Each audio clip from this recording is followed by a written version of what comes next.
Welcome back, party people. Mike here with The Social Life of Language, and today we'll be covering an article by García and Otheguy entitled Interrogating the Language Gap of Young Bilingual and Bidialectal Students.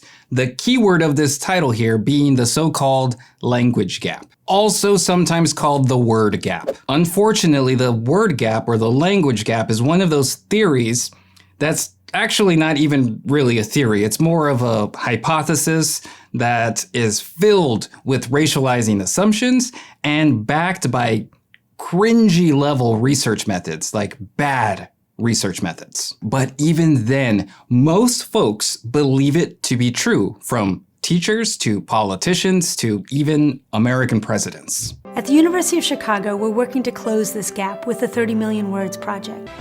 It's known as the 30 Million Word Gap. The Clinton Foundation and the Next Generation Foundation, we want to help close the word gap. A child born into a low-income family hears 30 million fewer words, and if a Black or Latino child isn't ready for kindergarten, they're half as likely to finish middle school. You can tell this is more ideological myth than theory, because it seems to fall apart under very basic questioning. For example, how come white children never seem to have language gaps? I mean, I'm sure if you dig really deep, you can find an example from Appalachia or something, but at the level of popular everyday conversation, the stuff you see on TV and in newspapers, in all those arenas, the language gap hypothesis seems to be directed 99% of the time at Black and brown children. In the video clip we just watched, we saw Obama saying that Black and brown children hear like 800 trillion billion zillion less words, or whatever. But another really basic question that needs to be asked: what counts as a word? And also, who is doing the counting? For example, what if we got a family that speaks a couple varieties of Black English, and then you got a white researcher come in counting vocabulary words, but that researcher does not understand how this family uses language. And so then the researcher disqualifies a whole bunch of stuff as, not grammatically correct or not real language. Or maybe the researcher hears things as missing because they aren't familiar with the linguistic research. This kind of reminds me of this really famous moment where author Toni Morrison pointed out what a sick joke it is to tell a Black child that their language is deficient or lacking, even though that child speaking Black English has access to 5 different forms of the present tense. Or in a similar example, you can have an emerging English-Spanish bilingual child who knows 5 different vocabulary words for the same thing, but let's just say only one of those words is in English, only the English word counts. We're gonna see that parts of the biography of the language gap includes particular strands of research that assert using any language other than English in the home constitutes linguistic deprivation. This kind of research has had extraordinary effects. For example, in one court case, a judge ordered a mother to speak only English to her 5-year-old child, and specifically not to use Spanish because, according to the judge, it was child abuse that would result in sentencing the child to a life as a housemaid. He literally said that. And this court case was from 1995, not some weird old racist ruling from the 1920s. Now, this example seems kind of extreme, but if we focus on the racial logics underneath that ruling, we can see how the judge got to that conclusion. Because if we zoom out a bit, and if you look at certain strands of education and psychological research, they claim that bilingualism or multiple dialects result in what they call cognitive deprivation, mental deficiencies, restricted codes, and even mental retardation, to use an older term. According to that logic, the child abuse idea kind of seems to be the next logical step. So the damage caused by this so-called word gap concept is profound. So this article is going to ask a really important question on the very first page. Quote, does the concept of the language gap address a verifiable reality, or is it an illegitimate construction? Well, let's find out.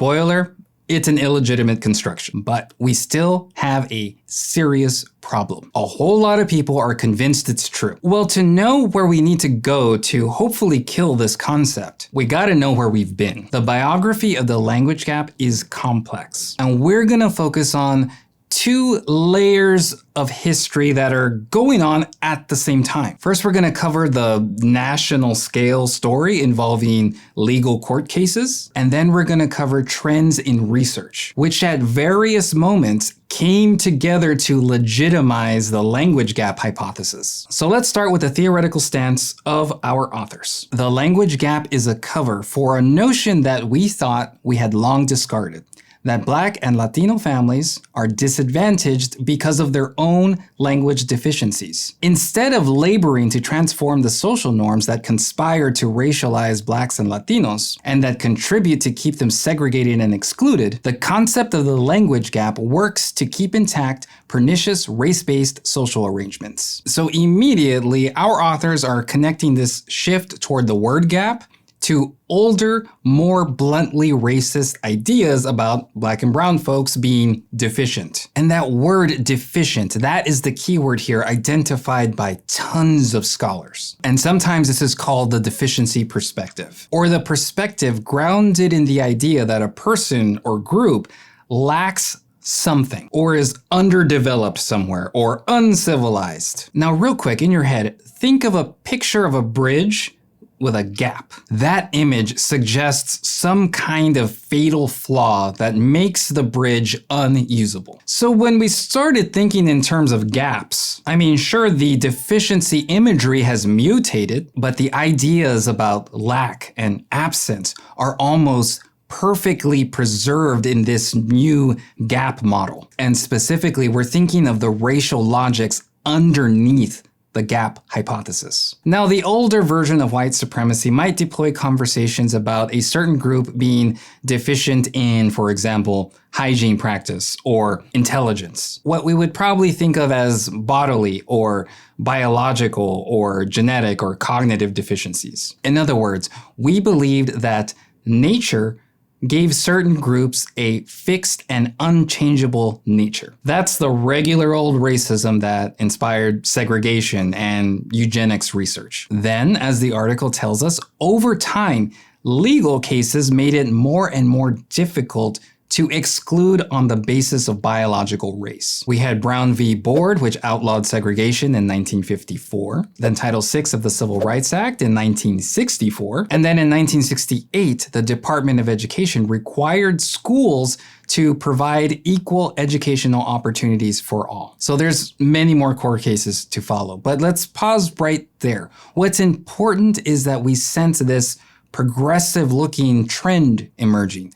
Something is changing. Obviously, desegregation was not celebrated by everyone, and new ways of excluding children needed to be invented. But since we couldn't talk about race and biological intelligence anymore, people began mapping all those racial logics onto language. So instead of good old-fashioned racism, we get all these copy-pasted rationales about why certain language practices need to be isolated and corrected. And this is why that even after the order to desegregate schools, you could still end up having all the Spanish-speaking kids in one school, or maybe crammed into one classroom, not because of race, but because of language. Alongside all these court cases and social upheaval, education research continued. So let's switch over to that layer of the biography of the language gap, because research and society tend to feed off of one another. Popular social ideologies can often drive research, or vice versa. Maybe a piece of research will drive conversations that develop into social ideologies. Now, I want to start that layer of our biography right at the place when researchers started saying, oh, people aren't biologically inferior, but their language is. Our authors say, by using language as a proxy for race, it was possible to continue to segregate non-white students. In this process, race and genetic inferiority were replaced by discourses about language deficiencies. Later, language differences. And today, the language gap of poor African American and Latino students. All three concepts supporting the continuation of covert racial segregation in educational programs. So very quickly on what a racial proxy is. Proxies generally work as placeholder concepts and are often used to talk about race without invoking race explicitly. So sometimes you get education policy that uses only proxies to identify specific groups. For example, you might have policies written to help inner city families from Spanish-speaking homes in low-income zip codes or neighborhoods. I mean, it really doesn't take a PhD to figure out that they're probably talking about some version of Latino. But what's also important about this quote is that each of those italicized words give name to the racializing trend of the era. So earlier in the 20th century, we were still explicitly using biological race to discriminate. But then in the 1950s and 1960s, educational psychologists began moving toward progressive ways of conceptualizing racialized folks. Specifically, researchers began to claim that racialized students didn't have a genetic inferiority, but they did have a language deficiency. In other words, the concept race was replaced by a linguistic proxy. Specifically, racial deficiency was replaced with linguistic deficiency. Granted, at this time, the genetic argument hadn't totally disappeared yet, but the point is these new racializing models began to trend away from genetics and biology. Nevertheless, you still had really cringy research being published that claimed certain linguistic practices used at home resulted in cultural deprivation or cognitive deprivation. Right here, I want to jump in for a side note. Something that's not really mentioned in any of the articles that I'm referring to today, but more so something I notice every single time we start thinking about this idea of cognitive deprivation. This gets so very close to talking about biological natures of race groups. I would even claim that it stands with one toe over the line into old school biological racism, but it's super hidden underneath a theoretical ninja move. Let me lay it out for you. In the United States, we often have nature versus nurture debates, or the idea that certain phenomena is caused by nature or they are caused by environmental factors. And when we frame it in this style of argument, we generally believe that we are talking about either nature or nurture, but not both at the same time. When it came to race groups, the older racial logic is all about nature producing inferior racial natures. But today, instead of just blatantly saying that nature produces inferior cognitive natures of racialized groups, now we claim that cultures produce inferior cognitive natures of racialized groups. That premise is a variant of the nature versus nurture argument, except that the argument collapses into itself because we are claiming that deficient cultures produce deficient cognitive natures. But I think we are so used to using this nature versus nurture as an opposition, as either nature or nurture, but not both at the same time, because of that historical logic that has been inherited as a very common sense type of argument. It becomes really hard to see that in the final conclusion, where deficient culture now produces deficient cognitive natures, that final conclusion takes us right back into thinking about the biological natures of racialized groups. Now, sadly, the stuff you see on the news, they don't really critique any of this aspect, and people think that they are only talking about cultures, only talking about nurture and environment, which is why I think you hear that argument, probably a very sincere argument that says, oh, I'm just saying Black culture is the problem, not Black people, so that's not racist. Now look, I am not excusing the practice of saying that, but what I am saying is I understand why this argument is so convincing to people. I think people sincerely believe that nature and environment are two totally different, polar opposite, unrelated concepts. And all they're doing is applying that nature versus nurture argument to this situation, not realizing that culture is totally being used as a proxy for race. And this is also kind of representative of the way many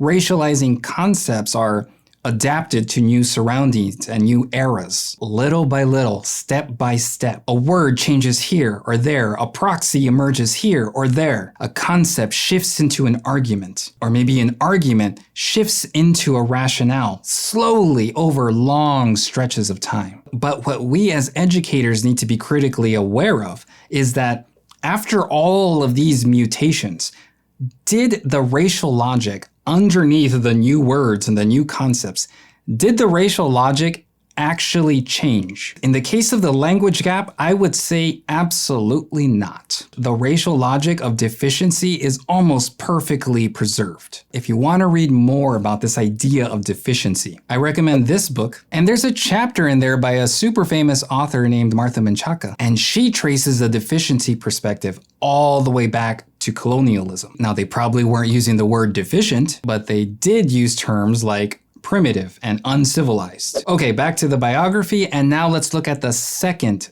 italicized word in our quote. In more recent times, scholarship from the 1970s started trending away from this idea of linguistic deficiency toward thinking in terms of linguistic difference, as in various strands of research might proclaim, actually, Black English is grammatical and systematic and used successfully to communicate just like any other language. It just so happens to be different, and here is our research that proves it is different, but not deficient or inferior. Kinda like saying they're linguistically separate but equal, or maybe just different but equal. Okay, so that technically is better than just saying the whole group is deficient biologically. But then what started to be implied in this education research is that their language, those people's language over there, is not standard enough, or not academic enough, or not school language enough. In so many ways, some of these researchers were saying that the language does not meet educational standards. In other words, legitimate language is lacking amongst Black and brown folks, which is, again, another mutated stepchild of this deficiency perspective. Only this mutation sounds more progressive and friendly sounding. But ultimately, when you reduce the logic underneath the central premise, the idea that Black and brown students are lacking legitimate language is still there. It's still the deficiency perspective. And from that era onward, education research started focusing its energy on ways to fix these people's different languages. So even though nobody's saying any blunt racist stuff, when we think of a group of people as having a problem, we tend to want to give a name to the problem we're trying to fix. And that's where we got the rise of the language gap. And it was really this book from 1995, Meaningful Differences in the Everyday Experience of Young American Children, written by Hart and Risley, and then subsequently cited in tons of research, and especially the media. We need to dive into the critiques of this book just a little bit, because it really was a major catalyst to the latest trends in education research. By 2009, this book had already been cited 600 times. To sum up the premise of the book, Hart and Risley proposed that by the age of 3, children in poverty heard 30 million less words from their parents. This other dude, Black language scholar John Baugh, he suggests that the folks who wrote this book did not set out to develop what would become this super racializing concept. In fact, Baugh suggests that the book tells us some interesting stuff about poverty, but he also says that the research methods used were totally flawed. To me, the mistakes that were made were cringy. The book itself does want to focus on poverty, but instead the findings were totally overshadowed by race. And it has everything to do with the way they set up their research project. For example, they used only Black and white families and then divided them into 3 groups: upper class, middle lower class, and welfare class. Welfare class? Did they really say that? They did really say that. Okay, so I had to double check real quick that they actually used the category welfare class. They did. Okay, anyway, moving along. In the upper class group, they selected 12 white families and 1 black family. Okay, so right away I got some weird feelings going on there because are they saying they really couldn't find more upper class black families? And then you come to find out that for the welfare class, they only selected black families. Okay, so just with that, you have an extreme overrepresentation of welfare blackness at the bottom and educated whiteness at the top. For real, they could not find a single white family on welfare? No, that's cringy. That's cringe right there. There are several astounding cringe level mistakes made just like that. For example, here's another one. The research itself connects the number of known vocabulary words directly to the ability to learn and communicate. Look, any half-competent linguist will tell you vocabulary words are just one component of language. Only one component of human language. You still got things like phonology, morphophonology, syntax, semantics, all of this other stuff that is equally as important as vocabulary words. But from this study, you would get the impression that language equals vocabulary words. Oh my God, that is so bad. That is cringe, man. If you want a full breakdown of this Hart and Risley book, I'll suggest this article that focuses on the cringy methods used in the book. And while we're here, these are the other articles that I used to construct this biography. Okay, so now this brings us to our present era, where the language gap works alongside another gap idea, what folks usually call the achievement gap. Again, this has everything to do with how we measure what language counts as legitimate. But how? It's a little tricky, I'll give you that. But to make a long story short, the achievement gap is based on standardized test scores. But we have to remember that those standardized tests only use supposed standard language or school language or academic language. So clearly, how familiar the child is with that particular register of language will influence the child's test score. And from here, another serious question follows. Whose language is being proposed as the standard everyone should sound like? Well, that's actually a really easy question to answer. García and Otheguy say, for African Americans and Latinos, racialized speakers whose language repertoire had features that were different than those of white monolingual speakers, there was only one option for success: the adoption of standardized linguistic norms with origins in the speech of educated white English speakers. Now, whether we want to admit it or not, test scores are often used as a proxy for intelligence, or even sometimes it's used as evidence of the child's commitment to do good in school, which then sets up this conversation about whether or not parents are instilling a correct set of morals in their child, which then results in the racist idea that Latinos don't value education, or maybe that Black families don't teach children how important school is, etc., etc., etc. Now, to me, those test scores really just measure how well a child has assimilated or not into white linguistic norms. And those white linguistic norms are positioned as the only way to legitimately use language in school. Okay, so remember the story at the beginning of today's video where a child might know 5 words for something, but only one is in English and therefore only the English word counts. Now imagine you're an emergent bilingual who's 5 years old and you arrive at school and they tell you you cannot use any of your non-English words because they don't count and therefore are wrong. How do we really expect those test scores to tell us anything accurate about the child's potential? How do we know what the child really needs help in? And how do we know what they're really good at? Let's say you got a child that's just obsessed with science. They love it. In science class, they do everything right. But then those test scores come back and they're used to determine what classes a child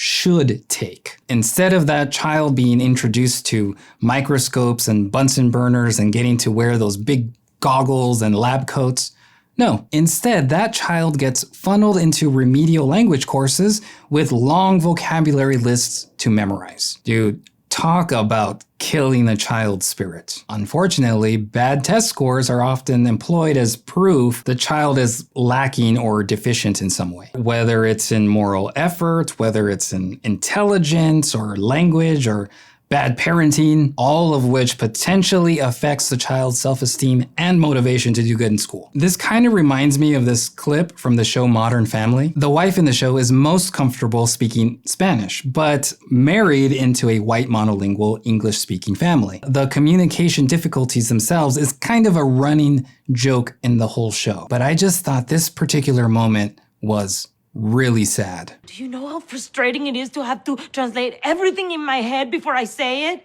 To have people laugh in my face because I'm struggling to find the words? Do you even know how smart I am in Spanish?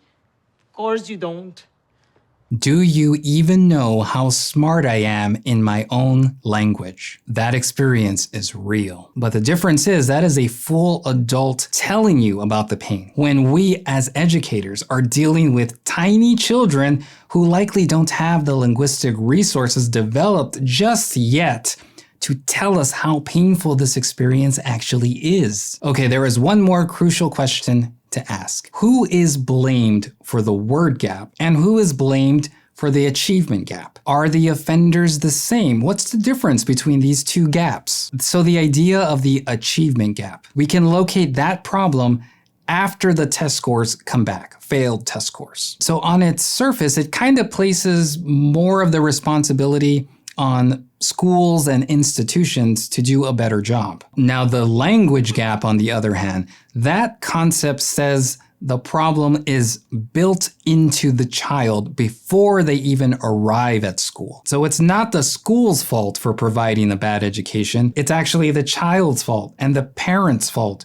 for not prepping the student with the linguistic styles that are used at school. When we start blaming families, we are indirectly saying that we, as the American education institution, are doing everything right. It's the parents and the students who are at fault for the language gap.